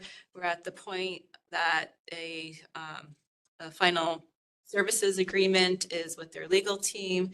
And again, we're waiting for that to come back. Once it does, we're planning to execute that, really to reduce the mass and volume of the sludge that we're producing and reduce our hauling costs. What does the drying physically look like? It's utilizing what we have right now as far as the compost building, the compost machine. Now we mix sludge and wood chips. That's the carbon source is the wood chips. That's what helps break everything down. BDP tells us that initially you take our sludge, some screened compost, run that through the process. It comes off drier and less of a mass. You take that and mix it with the sludge that's coming. Just keep mixing. As what comes off, you mix it with what's going in. So you reduce volume by up to, what are these, 60%? Right. And we go from a dry 65, 75% dry material at the end. So instead of a tractor trailer load of wet stuff, being half full, we can fill it to the max. So they piloted this back 10 or so years ago for foreign country. It was successful. They just didn't move forward with it because composting was just so easy and cheap to do. So we have everything we need to do it. They're going to provide us engineering services. They're going to provide us weekly visits and For analytical Yeah. costs. and so it's really no cost to us whatsoever. So Is it gonna be used for something at the end? The end result. The PFAS is to be super concentrated in that material. Right. Yeah, So it's still got to get shipped. Still going to Pennsylvania. likely be going to They Pittsburgh. they don't burn it. No one burns it for fuel at all or anything like that, or you can't have PFAS. Incinerators don't destroy PFAS, so you can take it to an incinerator, burn it, the PFAS goes up in the air, comes back down and lands, and you start the process all over again. But that's not really the main issue with incineration. There's really just no There's no outlets. capacity, yeah. There's no incineration outlets for us, very limited. We did talk with the MDC, but they're not going to be, they have some room to take our material, but again, it's not reliable. And we need something reliable in place. Basically said, if we have an issue here, I'm taking it. And they wouldn't enter into any type of formal contract with us either. So there's a lot of risk associated with that. So they're not the first choice anyways, but they're an option. We've been exploring all options. So that's where that stands. We Can't haul stuff in the next 3 weeks. we will be able to. We definitely will be able to. So we're gonna be seeking an emergency bid waiver in order to enter into a contract with one of these haulers that we're currently talking with. It'll happen within the next 3 weeks. And then we'll be seeking more long-term options by competitive advertisement for the services. That's that $900,000 you said you have a budget for Yeah, this. and that's based off of verbal estimates that I've been receiving. Yeah. So that's that piece and where we're at. The other update is I attended a meeting with Connecticut Deep on this topic. Not last Friday, but the Friday before, so about 2 weeks ago. In attendance at that meeting with me was Christine Brown, as well as all three of our state representatives for Fairfield County, inclusive of Tony Huang, our state senator. It was great to have their support on this really challenging operational issue, which really does impact us the most. Connecticut Deep listened, but did not offer any support when it comes to funding. There is no funding options available at this time or on the near-term horizon for us to manage this material. The department also indicated that they don't plan to come through with any technical interpretation of the Public Act. So there was no commitment on behalf of the state for any type of assistance. All that state offered was apply priority list for clean water funding when it comes to our composting facility and decommissioning facility. Or putting replacing it with some other type of process if we do decide to do that. So again, there is no commitment from the state or that they agree with anything to assist us. They basically said, we hear you, but all WPCAs have to deal with managing their sludge and pay for that. So you're not unique in that respect. Well, this is a huge change for us, which they weren't. It's just an arbitrary rule that they give no guidance on. Right. But, it's gotta be limited somewhere, so it's zero. Legislation. Yeah. Predates the technologies to do That's it by at least a decade. And serves no public. That's the PFAS is already in the ground. You could go argue with them too. I'd actually like to. Is there, the legislators have no tolerance to try to repeal that? It was like a one sentence thing, right? No, there's nothing. It was well intentioned, but it was the dumbest sentence I feel like anybody could have added. Yeah, like the least informed. Yeah. Yeah. I don't think they care. Can you just very quickly remind me why we're unique as opposed to other WPCAs? So we're the only facility that composts its biosolids in Connecticut. Versus straight disposal. So everybody already has their spot secured in the incineration market. Or they have other disposal outlets that they are committed to. They have longstanding disposal outlets. So, I mean, the state is right in that regard, that no, you're no different than anyone else. Everyone needs to manage your biosolids, except been successfully composting for over 30 years. So this is a major shift in operations for us. Which has been a benefit for the environment for everyone, not just doing it. So And John and I have been engaging with the Northeast Biosolids and Residuals Association, with the National Association of Clean Water Advocates and other organizations, just to look for support and also, you know, updates and educational materials just to further inform us as we continue on looking at options to successfully manage our material, and also in just, you know, future discussions that we may or may not have with the state of Connecticut on this. Do we regularly test the levels of PFAS? We have been. Yeah. And so I What think is it stable? Is it declining? it's not declining. definitely not. As far as it being stable, there are some ups and downs that we've noticed. We started the testing, I think it was 2023, we started the testing, or late 2022, we started the testing of the, was it only our sludge cake, or was it our compost? Just the cake. It was only the cake, but we've expanded that, and we are moving forward with routine monitoring of not only the cake, compost, as long as we have it, as well as our influent effluent as well. We know that's going to come in our next NIPD's permit renewal anyways, the influent effluent and probably cake monitoring.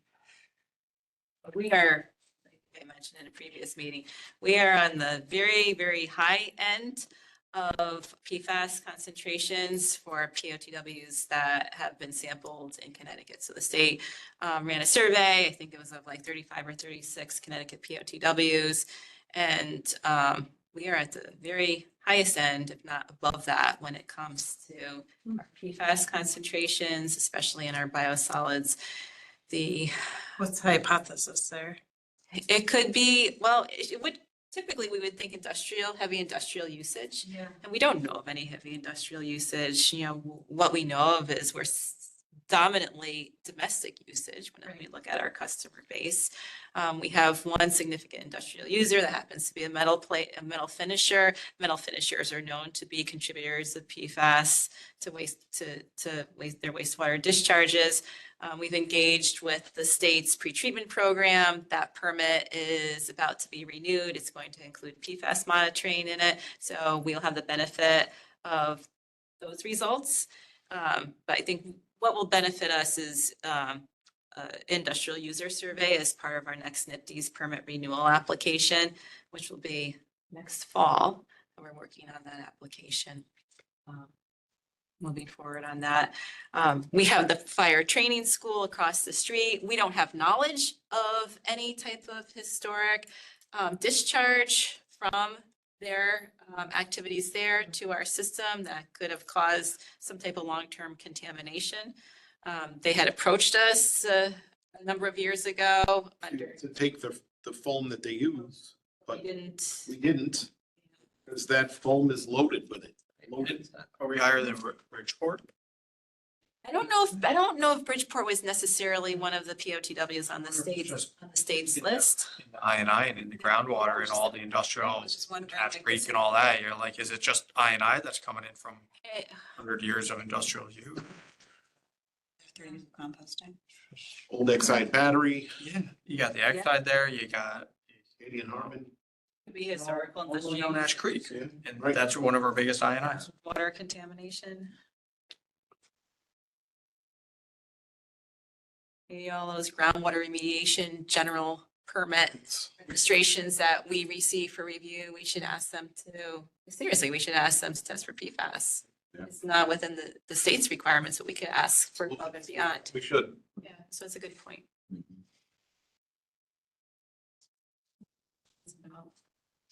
Think of biosolids. So gross. I know. But we're moving forward, you know, we put a lot of legwork into making sure that we are successfully compliant. So you're running around, Around.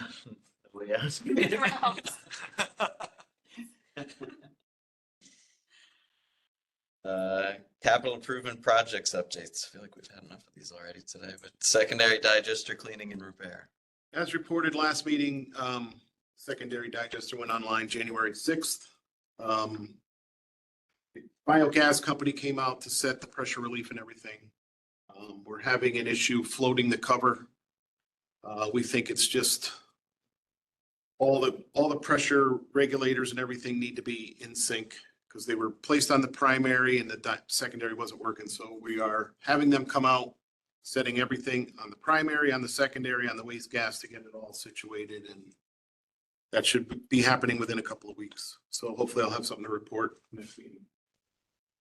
Any major concerns from that, or it's really just, yeah. Yeah, it's just the right person setting the right things the right way. That's all. So. Sounds good. Phase 5 I&I.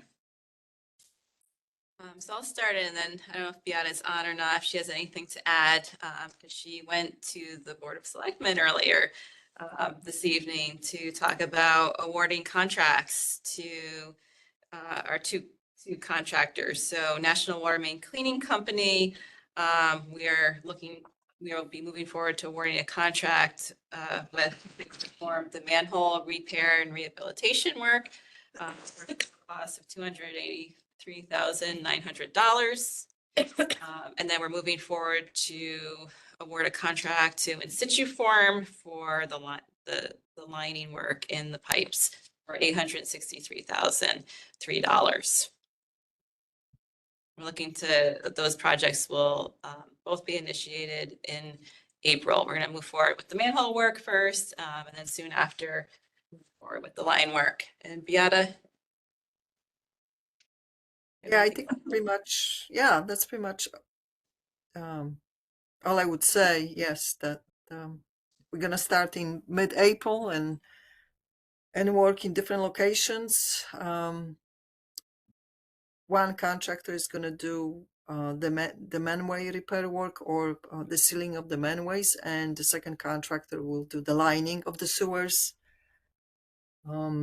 So we're looking for the contracts to be signed and then have a kickoff meeting, official kickoff meeting, and develop a schedule and coordinate and manage the contractors as we speak during the work.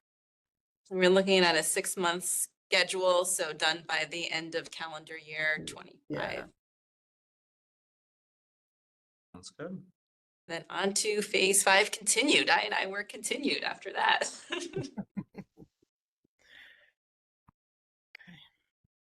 Any questions?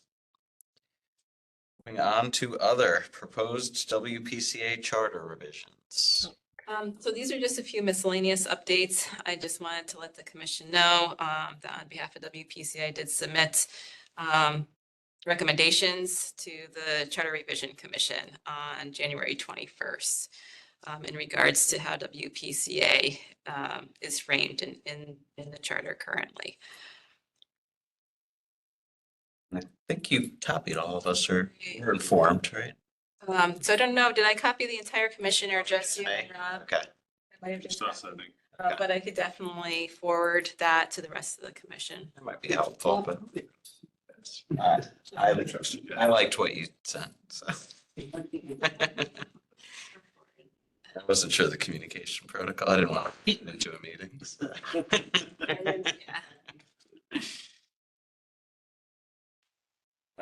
Cost of services evaluation. I think we discussed that. I think we did too.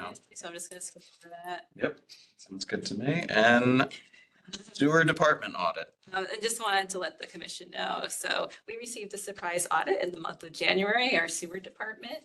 So where John and Wayne applied.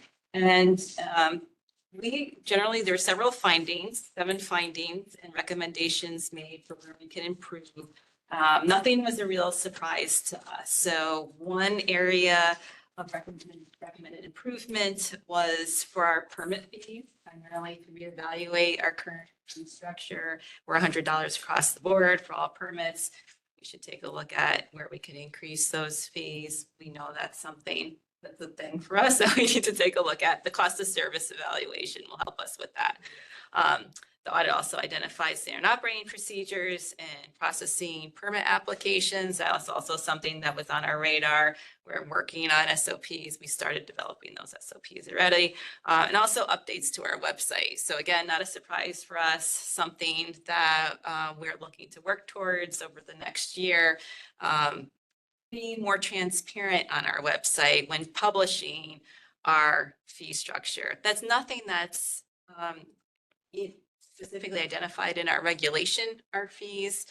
So if again, it's just developing that transparency with our customers, making improvements to both our online, and we still hold a paper application as a courtesy to our customers. We're looking to go, go strictly online, but that will be the the process that we just phase out over the next year. But again, we know that there's website updates that are needed. We maintain 3 websites. So the commission maintains a website, WPCF maintains a website, and the sewer department maintains a website. I think that's confusing for customers. I know it was confusing to me when I came new to town, but it's something that we're looking to condense. And who on your staff has the responsibility of maintaining the website? We have nobody really that, they're big responsibilities. John has access to it. I think Bronis has access to it. Our administrative assistant in the sewer department, Iris McGeehan, she has access to that, but there's not one person that's devoted to that. In town, there's someone who works for the library who overall in town does manage town-wide website content. We have to ask her director for special permission to allow her time, because I think she's frequently asked to make updates and changes to town-wide content. So we have to be careful in how we navigate that, but it's. Is this an internal, my other question was, is this an internal audit? This is an internal audit. This is an internal audit. Yeah, but I think that the timing was good. But again, there were no surprises, but I just wanted to let the commission know, because some of the findings are things that we have talked about, for example, fees